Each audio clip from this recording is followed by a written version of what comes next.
Hello friends, welcome to Health and Fitness with Dr. Vinita. I am Dr. Vinita Yadav. Friends, today I will be talking about a very common disease in females known as UTI or urinary tract infection. So a urinary tract infection is an infection in any part of the urinary system. Our urinary system is made up of two kidneys, two ureters, one urinary bladder and one urethra. So infection in any of these organs is known as UTI. We classify UTI into lower UTI and upper UTI.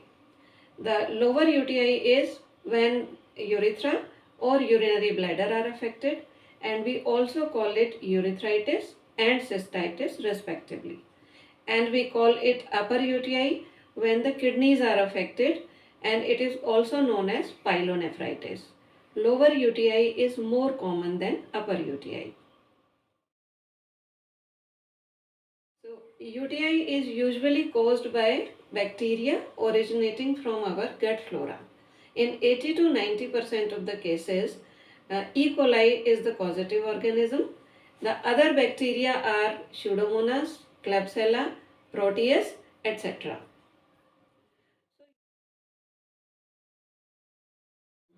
UTI is the second most common infection present in community practice.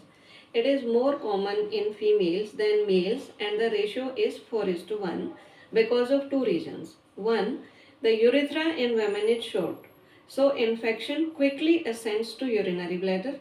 Two, the close proximity of urethra to vagina and anus in women allows bacteria to ascend from these areas to urethra easily.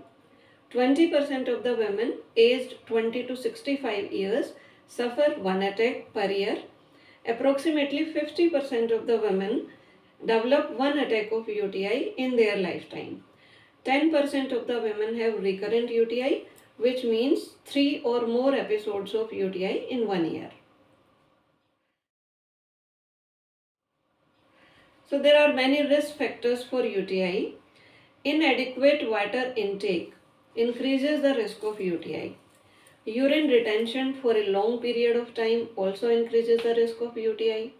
If a woman is suffering from diabetes mellitus, if her immune system is weak, then also the risk of UTI increases. Presence of renal stones, pregnancy, poor sexual hygiene also increase the risk of UTI. It is more common in users of contraceptives like diaphragm and spermicidal agents.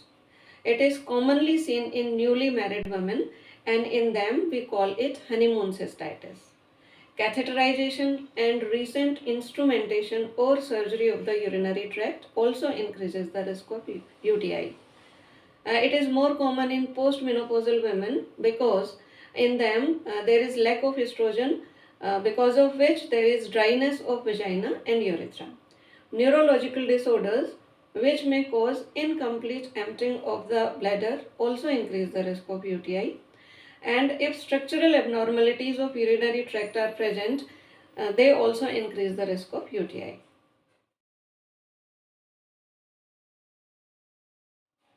So, what are the symptoms of UTI? There is increased frequency of urination. There is burning pain during maturation, also known as dysuria. Increased urge to urinate. There may be pain in lower abdomen. Sometimes blood is present in urine, also known as hematuria. Urine is dark colored, cloudy and foul smelling.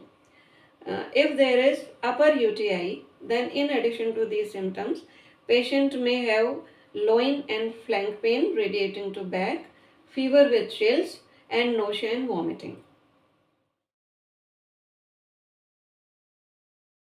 Among the investigations of UTI, first and foremost investigation is urine routine examination and urine culture and sensitivity. It should be done in morning sample of urine, and midstream urine should be collected.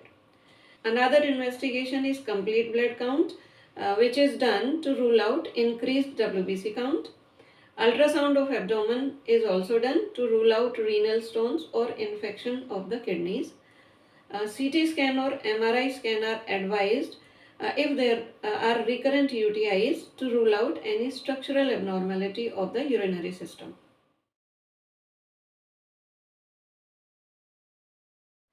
If a woman experiences the symptoms of UTI, she should consult her doctor.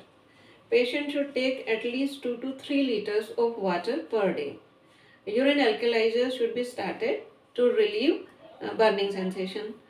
Antibiotics are given by doctor to treat UTI depending upon the urine culture sensitivity report. Cranberry juice may also be of help. Now I will give you some tips to prevent UTI and recurrent UTI. Drink plenty of liquids, especially water, 2 to 3 liters per day. After urinating and after a bowel movement, always wipe from front to back. Doing so helps prevent bacteria in the anal region from spreading to vagina and urethra.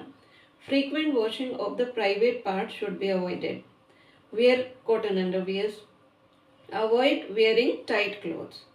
Do not hold urine for long period of time. Maintain good sexual hygiene. Washing your private parts before and after intercourse decreases the risk of UTI. Empty your bladder soon after intercourse. Keep your genital area clean and dry. Do not use deodorants in genital area. Avoid bubble bath. Avoid vaginal douching. Friends, in this video, I told you about the symptoms of UTI, how to treat it, and tips to prevent UTI. If you like the video, press the like button, share with your friends, and subscribe to my channel Health and Fitness with Dr. Vinita. Thank you very much. Have a good day.